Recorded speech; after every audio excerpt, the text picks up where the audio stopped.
You do Invisalign, right? I do as well. I'm closing up. You always have it in. I never have mine in. Is yours in?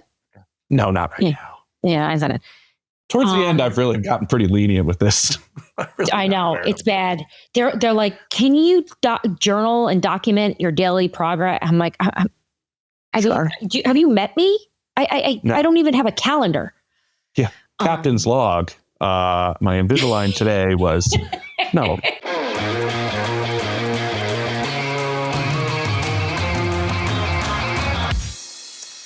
Oh, welcome into Scoop City on a Wednesday. I'm James Palmer. We have some huge matchups in Week 11. The slate could determine what happens moving forward. Don't forget to like and subscribe. Please do it.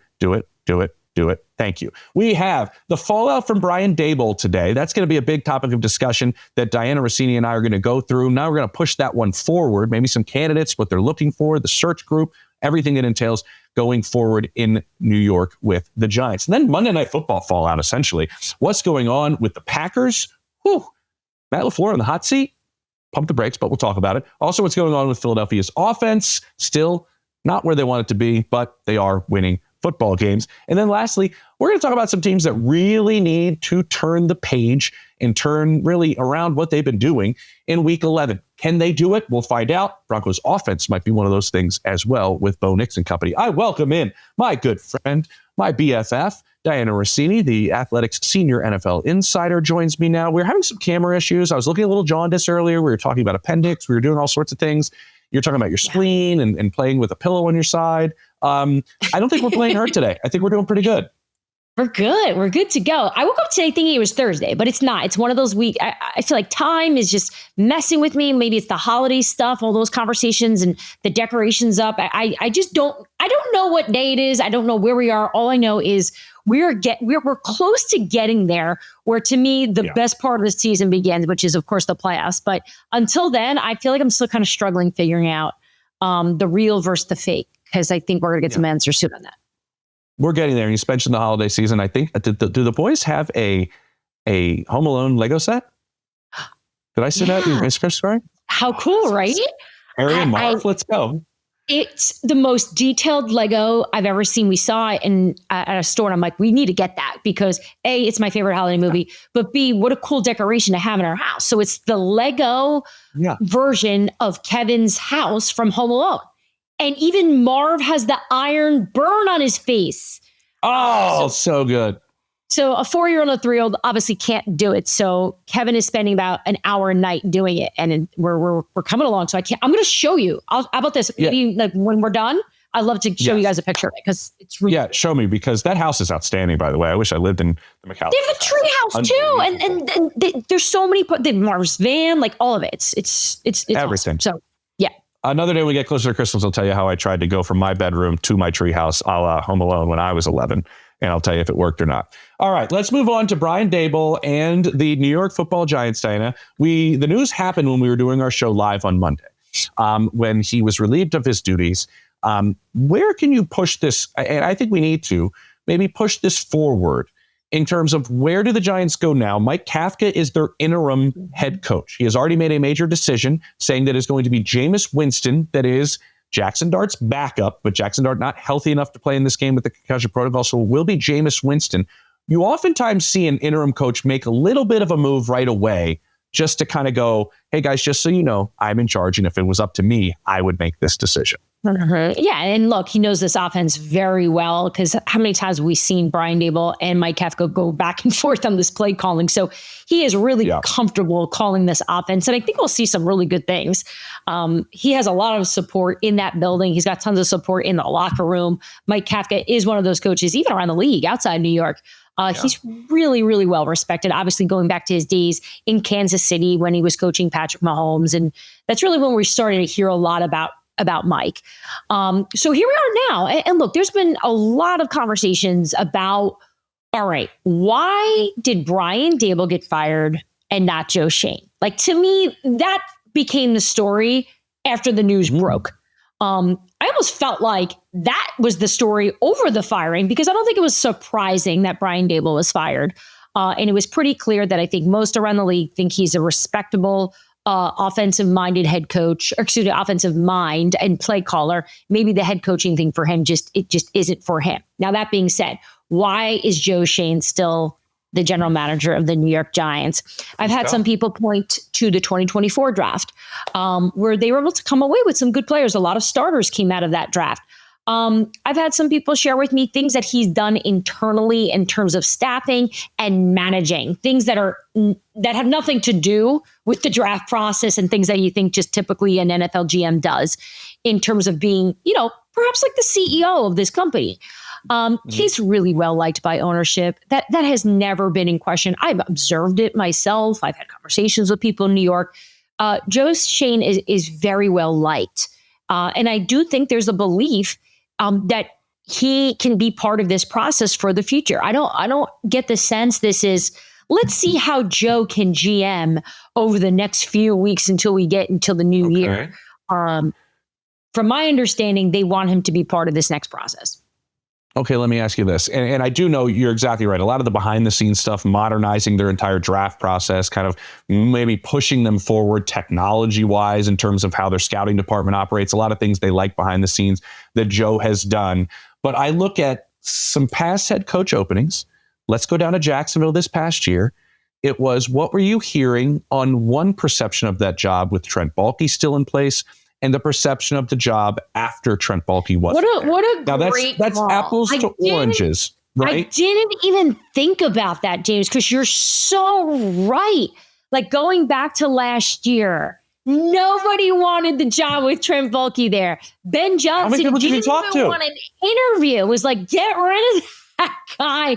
And look, I think it was known maybe even after the fact, but obviously, because we were talking to so many of these candidates and these teams going through this, it was very apparent. Like that was almost the theme of that last coaching cycle, outside of, is the leader of the men coaches going to get jobs? I'd say like the 1B story was nobody wants the Jacksonville job because of the general manager. So I know what you're doing here. You're taking that example of, is Joe Schoen going to hurt the future of the New York Giants? Is his reputation as bad? No, not exactly that. It was this. Could a general manager being in place limit your candidates? That's essentially what I'm getting at. What if a certain candidate is really high on your list, but wants to bring in their own general manager? So how does that exactly work? Listen, we've seen this work in other places, right, Dianna? Like we've seen Peyton and Peyton are working really well together, and George Payton and Sean Payton. And that was a head coach coming into an existing general manager. I think we're seeing Ryan Poles and Ben Johnson work. We're seeing Mike Vrabel and Elliott Wolf, and he's brought in some of his own people. But like it works for sure. But I'm just curious with keeping your general manager in place. Could this change? Does this limit your candidates? Do you think that plays a factor with him being a part of the search committee? Yeah, I think it is a great point to make. And I wonder if Giants decision makers have thought about this and considered it. Now, look, I think most owners that keep a general manager in place are doing it because they believe that they can find the right coach. But then you've got like other factors that play into this. What's the personality that Joe Schoen's going to want in his next head coach? Will his own personal agenda get in the way maybe of who he would bring in? Would he need to really like and have experience with this person? Like to me, Lou Anarumo comes to mind, right? He's got a great relationship with Giants ownership. He interviewed really well before Brian Daboll got the job. He has a strong relationship with Joe Schoen. They go back to their days in Miami.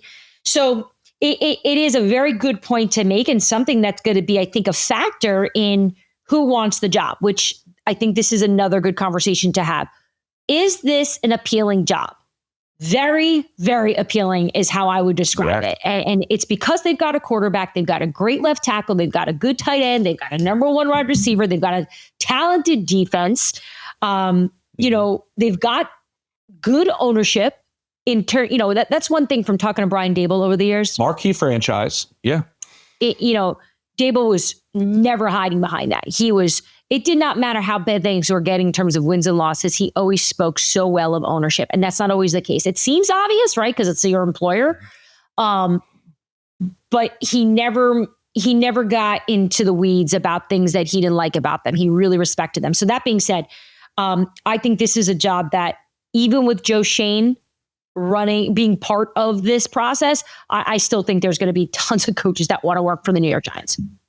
Totally get it. Totally understand it. We will have names maybe we'll toss around because Chris Branch has a question for us later in the show, Dianna. So I'll leave the names part. Stick around where we dissect kind of a couple of candidates potentially for this job. Now, we had a lot of eyes on that Monday night game. Well, if you're watching from YouTube or not watching from YouTube, your eyes weren't. You were probably just watching on like an app or something. But Matt LaFleur and the Packers come up short to Nick Sirianni and the Philadelphia Eagles. And I thought this stat was insane. I just wanted to throw it out to you. 66 straight home games. 66 straight home games the Packers had won with allowing 10 or fewer points, including the postseason. The last, I'm not sure what that was, the last quarterback to beat them there, Jim Harbaugh was the quarterback of the Bears with Mike Ditka. But this was a good defensive performance. Offense, not so much. But Eagles also, Dianna, offense still kind of, we're not sure if that's A.J. Brown on Twitch or not, like streaming, what's happening. Are we still seeing some disjointedness even after the bye from this Philadelphia Eagles offense that is concerning? Or was the Packers defense, which it is, pretty good and played a part in that? The Eagles are winning games, bottom line. And that is all that matters in that organization. They actually don't even really care about October and early November, truthfully. And when I say they don't care, it's all about making sure that they're peaking and playing their best football come January. And that's just the focus in that building all the time. So while I know there's been some panic from us, from fans about, oh boy, this doesn't look good. A.J. Brown's not happy. They're not scoring enough points. They look disjointed a bit. The run game's not even close to being the way it looked last year with Saquon Barkley and that offensive line. But I don't sense any panic about what it is in Philadelphia. And I think that's good. And then this is what what they excel at over other teams, where I feel like when you have drama in some and I say drama, by the way, the drama is high. You have to manage personalities, right? That's part of your job as a head coach. Correct. Yeah. And I do think Nick does a great job at it. And look, you could argue, why hasn't the head coach pulled A.J. Brown aside and say, stop tweeting about it. Let's keep all of this in-house. Let's be a family. We don't need the rest of the world dictating what we need to be doing in-house, because it is distracting and they have no say because they don't know what's going on here. Because that's what players will tell you. Like we think we know, we don't know. So in that regard, I just think we have to give them a little bit of grace as they are managing this. And look, the question we always have, especially in the sports world, is like, are you panicked? Are you patient with these guys? Like, I'm not as panicked about the Eagles as I once was, because I do think this is where they thrive. They like to figure this out. I am interested to see, though, how they're going to manage A.J. Brown, because it's obviously not getting any better. Do we know if it was his Twitch? And then, by the way, if it's not his Twitch, who is that? And because that person's very frustrated.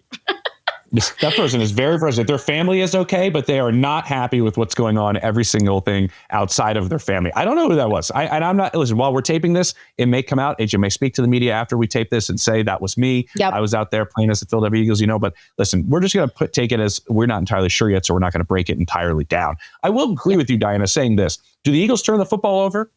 No, like hardly ever. Do the Eagles play good defense? Yeah. And talking to people there yesterday, it was, do we have one in Jalen Phillips? And now our pass rush is better. And they're getting they got Nolan Smith back. Like, they're getting healthier on defense. And so also some of these explosive runs we saw last year with Saquon Barkley, they're kind of there. There was almost a moment or two that they happened on Monday night. And if those happen, I think the conversation is completely different. So, hey, how about a couple of explosive runs? Saquon doesn't trip. Something happens in the secondary where he doesn't get knocked off his feet. And the conversation is completely different, because that's the way they played a lot of games last year. On the other side of things, Dianna, unless you have something to say about the Eagles. You brushed over the Jalen Phillips thing. Let's give it a little bit more punch, because he had an immediate impact. He was awesome. You don't often see a new player join a team. He just looks like a new dude, too. Like, I've been watching all the clips that they've been showing of him in the locker room, and He's just all in. He's playing right into the Philly way. And this was a great move, by the Eagles front office here in making this trade, despite the fact that he had a lot of interest around the league. But that's the Eagles side to it. The Green Bay Packers certainly have some issues here too. Yeah, they certainly do. And there's two things. There's an article in The Athletic by our good buddy up there, Matt Schneidman, who says, is Matt LaFleur coaching for his job? Is his seat hot? Now, I understand why he's saying this, because in his article, and it makes perfect sense, that Brian Gutekunst and Matt LaFleur have this year and next year on their contract. That's it. So there could be a decision to be made after this season. There is a new president in place. So that decision with someone new making it also makes you scratch your head. But the part that makes me think that this is something somewhat to monitor, just for this sake, Dianna, is this, and hear me out. You broke precedent as an organization this offseason. You thought you were a player away from the Super Bowl. So you went out and did two things you never do, which is you drafted a receiver in the first round to help out your quarterback in Matthew Golden. You went out and made a massive trade for Micah Parsons to get that player that you believe, the closer, if you will, to get you over the hump. Two things that this organization just doesn't do. And where are they right now? They're sitting in 7th place in the NFC, the exact same place they finished each of the last 2 years, which makes you kind of go, well, we did our job as an organization. Why aren't we seeing the results on the field? Do you see there's anything to this? Or are we just seeing a team that's been up and down this year?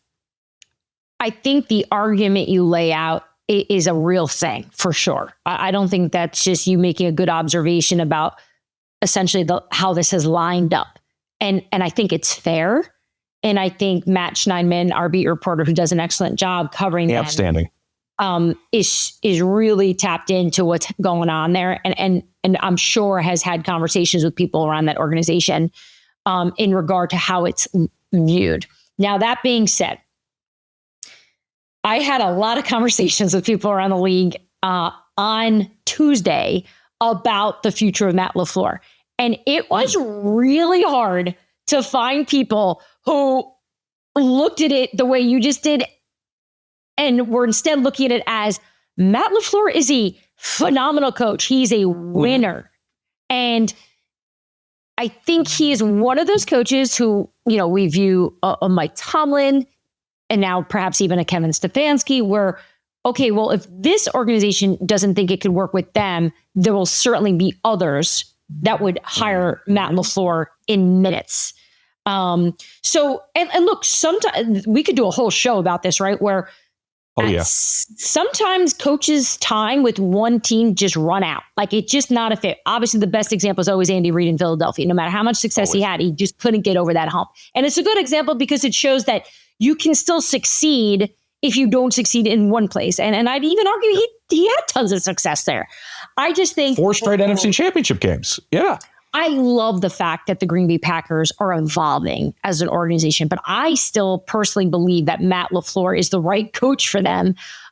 Maybe they just need to practice a little patience with all the changes that they have and allow him to sort of figure this team out. I think I don't think the Packers are dead. Like, I still think they're going to make a run in the playoffs, and we're going to see the impact of this Micah trade. I feel like I can almost guarantee it, but I know I can't do that. That's okay. I get it. And you lose Tucker Kraft, who was becoming like the go-to weapon of the entire offense. And now you got to evolve and pivot a little bit again as an offense. I do think some people are just curious going like, I do think Matt's a really good coach. I've been waiting for this Jordan Love to become the guy I keep hearing about. And I think Jordan Love's probably part of that. I think everybody in the organization goes, I think that is there. I think it's still there. But why haven't we seen it yet? I think these are all questions that are part of that. Real quick before we go to break, do you have anything since we're talking these two teams, Jair Alexander has been put on the reserve retired list today as he is going to step away and take a moment. The Eagles just traded for him a couple of weeks ago by giving up, I believe, a 6th-round pick, getting Alexander, and a 7th back. But now it looks like he's going to be stepping away from the team. Yeah, he's certainly going through some things. And I think you've definitely interviewed Jair before. I have many times. He's unique. He's a different kind of guy. And I say that as a compliment, but he really moves to his own beat. I do think for him, from talking to some people close to the situation, he needs a break. He needs to take a step back here and figure out what he wants to do for his life. Nobody gave me any intel and pointed to something specific like an injury that was the reason. This seemed way more mental, that this is more, I just need to step away to get my life in order to see what I want to do next. So look, he obviously is set to retire here, but I am curious to see if maybe he has a change of heart in all this, because I can tell you this has been known for a few days here, with Philadelphia having healthy conversations with him and his representation. And I almost felt like it was changing by the hour. Like he could stay. He had a good week of practice. He apparently had one practice where he was a stud. So this could be just one of those flip-flop things. But for now, the Eagles are moving forward as if he's not on the roster. Yeah. And remember, they have a coach in that secondary, and Christian Parker, who was Jair Alexander's coach in Green Bay when he was using him so well. So they do have somebody on the staff that knows him really, really well, and they have a very good understanding kind of about how he ticks. And so we'll see what happens here. They bring on Jacorian Bennett and activated him. So a corner for essentially a corner. And this is kind of how the Eagles operate. They throw as many darts at some of their problems with, getting guys for low picks and just seeing if a collection of them can fill this cornerback spot, whether it's Michael Carter or Jair Alexander or Jacorian Bennett or whoever it is. See if they can fix it. They have far fewer problems. It's never easy, right? Like there's always. It's never easy. That's why whenever a head coach is complaining about what they're dealing with, whether it's injuries, roster, problems off the field, it's like you are not alone. Every team has something. There's just, we talk about the black cloud constantly on the show, and yes, it does seem like some teams have more of it, but no one's just coasting. No one is just like everyone's healthy. We all get along. We're all in the right headspace. I mean, you hope that's the case come the Super Bowl, but that's never the case. It's never the case. Go ask Bill O'Brien over there at Boston College. Listen, it's getting kind of late for some teams right now to turn things around. Week 11 is here. I hear Dianna kind of chuckling with that. And can any of them turn it around? Is it over for some of them? Week 11 could be huge for some teams. It's getting late in the season. We'll tell you who we have our eye on coming up next on Scoop City on a Wednesday. Welcome back to a Scoop City on a Wednesday. James Palmer, Dianna Russini with you. And Dianna, what's the old saying? It's getting late early. I think it's a saying. I just made it up, maybe. It's getting late for some teams as we approach week 11 here to turn things around. And we'd like to discuss a couple of teams going, is it do or die time? Or is it over? I want you to throw a team out there where you go, it's now or never. For the Cincinnati Bengals. Guys, it's time to win some games, because the best sight in all the land, Joe Burrow, is around your facility. He's chucking the ball around, and there's hope that he's going to be able to return. Hoping for December, right? That's kind of the timeline we've all been discussing a bit. We'll see how this lines up. But look, most of the division's in front of them. If the Bengals can figure out how to win these games, they actually have a shot at winning the division. I don't know how that's possible. I don't know how we're here at this point, but it's now or never. Like, it's go time. And look, maybe there is a little bit of competitiveness and juice behind the reason of Joe Burrow coming back, right? Because he is back earlier than I expected. Like, full disclosure, I did not know that it was going to be this early. If anything, I was leaning towards him coming back later. So I just think him being around the facility, being happy, right? Like, a happy Joe is a good Joe. It's just the target's right there. They just got to go win some games so he can come back.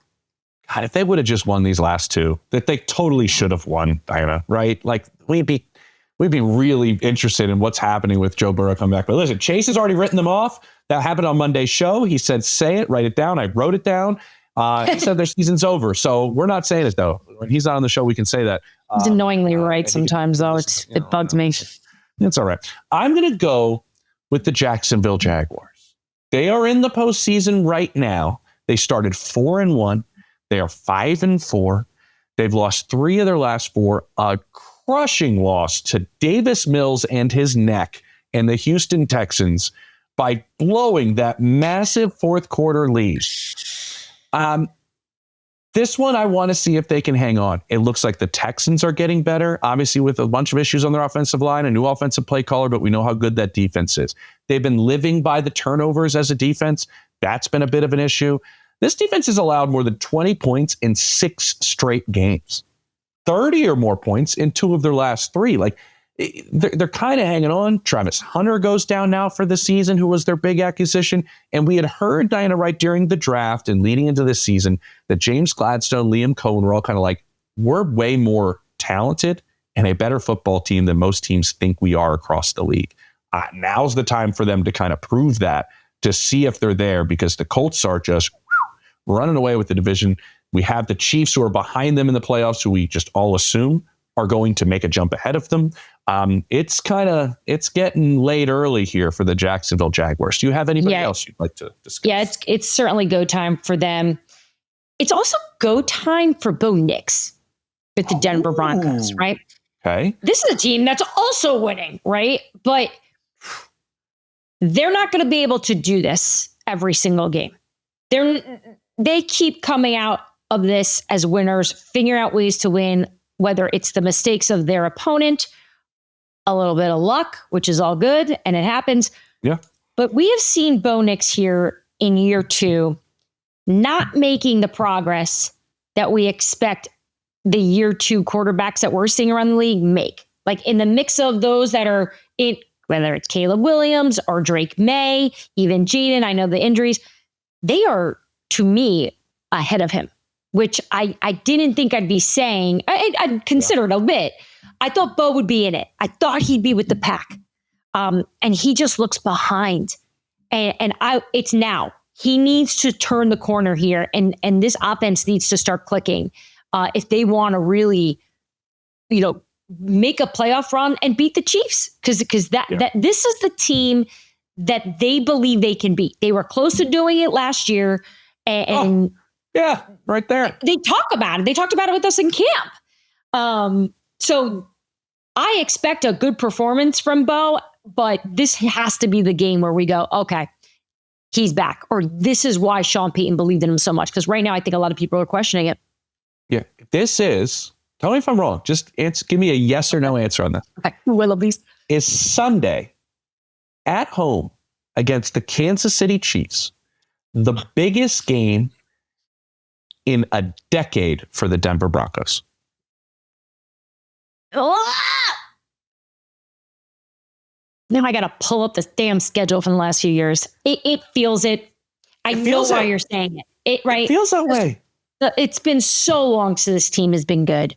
And last year, there isn't a game I can point to by memory that makes me go, oh, that was huge for them. Obviously playoff and stuff. But to me, this tells us what they are going to be, right? Mm-hmm. They have all the confidence in the world that they can beat the Kansas City Chiefs. That is without a doubt. This is a team that had the Lombardi Trophy up in their PowerPoint presentations during meetings going back to summer, right? So I don't think they're going to be scared. I don't think they're scared at all. No. Bo just needs to perform. He needs to lead this team. I think you're exactly right. I did their game on Thursday night. I don't know how I was able to get through that entire game against the Raiders, but I sludged through it. And being in that locker room, there is a vibe in there with the way this offense is playing and talking to guys on the other side of the ball. Dianna, it's this. As a defense, we can't even play an okay game and win. Like with the way our offense is playing. Like we can't even have an off week. That's the way that defense is feeling. And I know there's frustration on the offensive side of the ball as well, because when you see the other side play so well, you start going, man, we are holding this team back. Our side of the ball is holding this team back. I put out a tweet this morning, and then we'll move on. Bo Nix, in the fourth quarter, has the second most total yards, the most touchdowns, the most first downs, and I believe the most completions over 10 yards. In the other 3 quarters, there's only one player with a lower completion percentage. That's Cam Ward. There's only one player with a lower yards per attempt. That's Dylan Gabriel. There's only 2 players that have thrown more interceptions in Geno Smith and Justin Herbert. He's dreadful in the first 3 quarters. But then the fourth quarter comes around. It's not even clutch. It's just like it's wild. Like he's sleeping and then he wakes up. don't know. To just put a bow on this, I mean, you can't talk about a Kansas City Chiefs team coming off a bye without giving the Andy Reid stat. 22-4 coming off the bye, baby. So Denver's got their hands full. It's not a good time to face Andy and the Chiefs. Face Andy and the Chiefs, who we were talking about it, me and the producers yesterday. They are outside of the postseason right now. They are sitting 8th in the AFC. If it started today, they would not make the playoffs. They also, according to BetMGM, have the best odds to win the Super Bowl. That is the Kansas City Chiefs in a nutshell. That's who the Broncos are going against on Sunday, and it's a massive measuring stick, not only for this defense going against Patrick Mahomes, but what kind of offense is Sean Payton running the second half of the year with Bo Nix running the show. Are you writing something down right now? Is this important? I'm writing that down because I thought that was really interesting. Isn't it? Say it one more time. The Kansas City Chiefs sit at 8th right now in the AFC. If this playoff started today, they would miss the postseason. And to put that into context, they've been to the AFC Championship game of the last 8 years. But if you go to BetMGM, they still are the betting favorites to win the Super Bowl. Fascinating. It's beautiful. I love it. Mwah. Fascinating. Okay, coming up, we have Chris Branch is going to be asking Dianna a couple of questions. One, we already did tell you, is going to be Giants related. We'll talk about some names. The other one, holiday related, and food, our two favorite things. Welcome back to Scoop City on a Wednesday. James Palmer, Dianna Russini with you. And we have one more block coming up. And this is one we love on Wednesdays. Dianna, we get asked a question. We get to see some beautiful setups. Chris Branch, once again, has a question for us. Chris, take it away. Hello again, friends. I am back here. I have my basketball goal behind me. I am not in a bathroom at the New York Times anymore. I am so compelled by the Giants situation just because of the quarterback, of the timing. The pie in the sky name I thought of that I have not seen anywhere, by the way, outside of maybe some hopeful message board fodder, is Lane Kiffin. Is there any possible way the Giants would consider him? I mean, he is the hottest candidate on the coaching market in college right now. He happened to coach Jaxson Dart for 3 years at Ole Miss. Would you even go there? And if not, what is your perfect candidate for the Giants job? Because I just see so many different directions with the talent there and the situation, the GM's situation. Like, who would you pick? If no restrictions were there, who would you pick? Oh, that's a good one. I like that he brings up the basketball hoop all the time. It's our thing now. I'm glad he's out of the bathroom. All right, Dianna. I would like him to shoot hoops while he asks his questions. He should do one of those where he goes like this, where he throws it over his shoulder and then goes, oh, no. And then it doesn't go in, and everybody there tells him it went in. Yeah. Speaking of nailing it, they want to nail this head coaching search for sure. I mean, I really did not believe that John Mara wanted to fire Brian Daboll in season. The Giants organization as a whole, they don't like to do that. So here we are now. They got a little bit of time here where they can have some real conversation about what they're looking for. They're not going to feel pressed. They can look in the college space. They can look in the NFL space, up and coming offensive coordinators, defensive coordinators. I'm going to answer the last question he asked, which was, what do we think the Giants are going to be looking for, or what should they?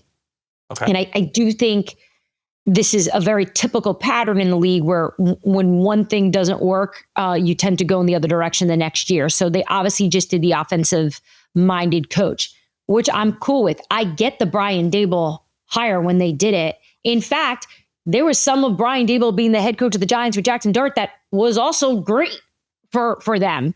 But it didn't encompass everything. Some mutant on Twitter said to me, would they hire Brian Daboll to be the OC? And it was a funny comment, but also I was like, God, that would be kind of great. Because that just tells me that we all know what the truth is, which is he just wasn't great at the big CEO role, the head coaching spot. So look, we see Ben Johnson, he had success, right? He came on board as being the offense coordinator. He's done a great job at figuring out how to run the show there. So look, I have not lost hope in the talented OC, but I think it's time for the Giants to bring in accountability, to bring in the type of leader who's going to be involved in both sides of the ball, special teams as well, and make sure everyone, the best players on this team, are holding their share of this and living up to what they are being asked to. because I think that was some of the things that were missing. So to me, it's the leader of men, but it's really, truly the best leader that can have control and handle the New York market. Let me ask you this. You talked earlier about maybe it's just time. Sometimes coaches are in one spot, and then when they go to the next, there's even more success. Andy Reid, you said it, is the poster child for it, Dianna. Oh, here we go. What if this is the first year we don't see Mike Tomlin have a winning season? What if it's time in Pittsburgh? And sometimes that happens, and they part ways. Would Mike Tomlin be a dream fit for the New York Football Giants? Yeah, I think is that what you're looking at? They would love it. They would love it. Our colleague, Ian O'Connor, who covers the He wrote a piece about it. Oh, he wrote about it. And as soon as I saw it hit my feed, I'm like, oh man, he's on to something, because it does make a lot of sense. On the counterpoint to that, look at how many people we see leave New York and have success in Saquon and Daniel Jones and Leo Williams. Maybe Brian Daboll will go somewhere else. I don't think he'll get a head coaching job, but I don't think this is the last we're going to hear of Brian Daboll. I think he'll get a gig somewhere. But look, a lot of things would have to happen in order for Mike Tomlin, right? And look, it always a little spicy at the end of the year with him, with what he's doing. Every time I see Mike in person, just a little time taken. There's just a little quietness. A little time. Very hard to get. He always tells me he's tired, which is funny. Well, he says it in a complaining way, but he's been doing it a long time at the same place, and there is something to be said about a change of scenery. And there is nothing like coaching in New York. I've talked to many of coaches who've been fired, who've been in other places. There's nothing like it. And I say that in a good way, but I think that's a candidate that has got to be enticing if it's a reality. It's just, is it a reality? Well, let me ask you this, and I've always wondered this, and it's never talked about. I don't hear anybody having discussions around the league about it. So let's have this really quickly before we go to the second question from Chris. Why don't more teams try to trade for coaches? The Titans head coach is everything. Coach is everything. They didn't want to do it in Tennessee 2 years ago because it was too complicated. Like, imagine just not doing a trade because you're like, this is just too hard. We're not going to do it. Yeah. We're just fire you. But like, why don't more teams try to like poach a coach and just be like, listen, we'll give you 3 first-round picks for Kyle Shanahan? Like, why doesn't anybody say that? Think about how much we value that position, right? Like, successful teams always tell you the same thing. You need to have the coach and the quarterback. So why not go in on the right? I don't get why it isn't. Yeah, I don't get why teams aren't more aggressive to be like, I'm going to put you on the spot. 3 first-rounders. Okay. Right now, the New York Giants should trade with blank team to acquire their head coach right now. It could be anyone. Or it could be anyone. It could be Sean McVay. It could be Kyle Shanahan. It could be like going through the list of who would be. Kind of sent the topsies. Who would be good in New York, though? I do love all the connections. Yeah, but I mean, like, if you're going to trade for anybody in the league, I would assume you'd give up the most for Sean McVay. I would think. Just, I mean, you look at Andy's age and you look at where he's at and everything that's around him. That's a good answer. I would assume that Sean would be the answer. But like, what if like San Francisco is looking to fully rebuild and you're going to be like, we'll give you, maybe it's just time. Kyle's knocked on the door a million times, but hasn't quite gotten there. That's very similar to Andy Reid in Philadelphia. And you just go, hey, we'll give you 3 1s for Kyle Shanahan. I mean, I don't see it happening, but my point is, I just don't know why teams aren't more aggressive towards trading for I know it's hard because if you're a good head coach, teams aren't giving them up. But yeah, I feel like if the Niners could give Kyle Shanahan like a contract that never expired, they would do it. Like they just love him there. And totally, we're talking about unbelievable coaches, and that's the reason I'm bringing it up. Okay. Yeah. Chris's second question is, roll it back. I have seen the Christmas creep every single year. It's filling up the shelves at the grocery store. It is at every trinket place. I know you guys have covered the holiday creep in there. I am a Thanksgiving respecter, and I have one hot take is that when I go to the grocery store, I see eggnog already on the shelves. I think eggnog is a reprehensible drink that should never be consumed. So my question is twofold. Do you like eggnog, and should you be respected as a human being? And B, If not, what is the seasonal thing at Christmas time that everybody loves that you think is gross? Respectable human being. Chris is also someone I would love to have at my Christmas holiday. Like, certainly. I feel like he'd stir the pot, he'd get the conversation going. Yeah, and he's like, in my house, everyone's so tense and we fight so much. Probably talk about everything. Yeah. Yeah. Oh, yeah. Like he would sit with my dad and talk about plumbing and probably know something about it. Okay, so here's the thing. I always buy it. Okay. And this isn't one of these things where I sprint, through the grocery store to be like, oh, I got to get the eggnog. I always just buy it because it represents the holiday to me.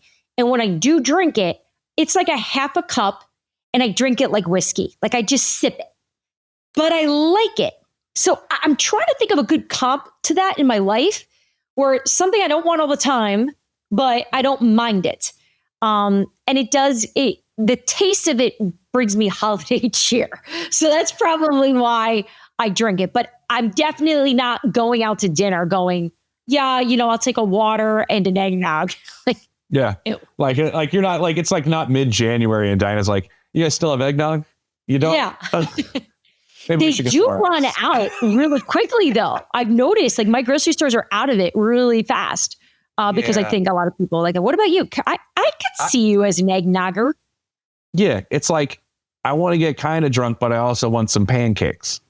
It's kind of like what I feel about eggnog. Like, I mean, like you could be drinking it and putting it on a hot plate and making some eggnog pancakes. Listen, I'm fine with that. If it is alcohol, I drink it. My one thing that I do not like about you said Christmas, and I was going to go Thanksgiving, but I'll go to the Christmas time. A ham? Who makes a ham? Hate it. Like, gross. No, we do in the Palmer household. I'm going to tell you right now, for Thanksgiving and Christmas, we smoke a prime rib. We're not doing turkey. We don't like turkey. We're smoking a prime rib outside on both those holidays. Screw turkey, screw ham. Prime rib's where it's at. A little creamy horseradish. Let's go. Fancy. That is so fancy. That is my dream. We have family fights about this every year. First of all, in the ham camp with you. When my brother walks in with that freaking ham, I'm like, get it out. No one's eating it. Yet my boys eat it. My husband eats it. I'm like, oh, gross. And just like, why? What? Like, we don't need it. Because you're supposed to. Kick rocks. That's gross.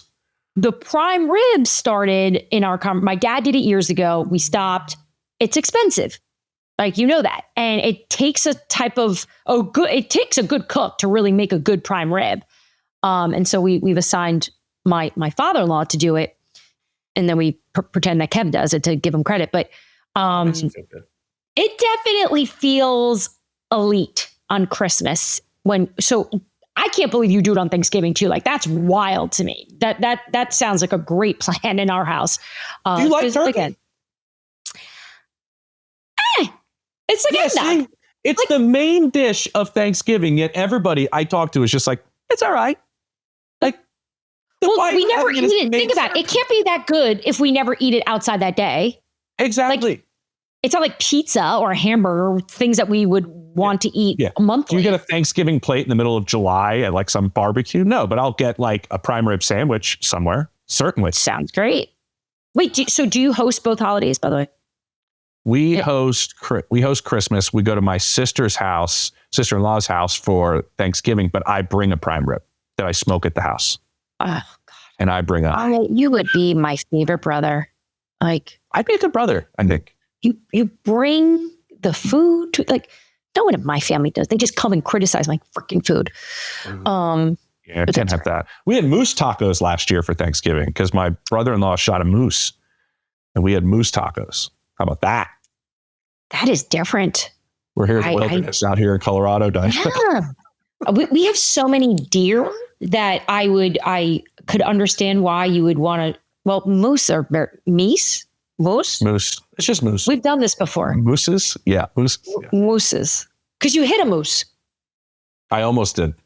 That would have been, I wouldn't be talking to you if we hit that moose. But okay. I digress. Wait, were they good? They were really good. They were excellent.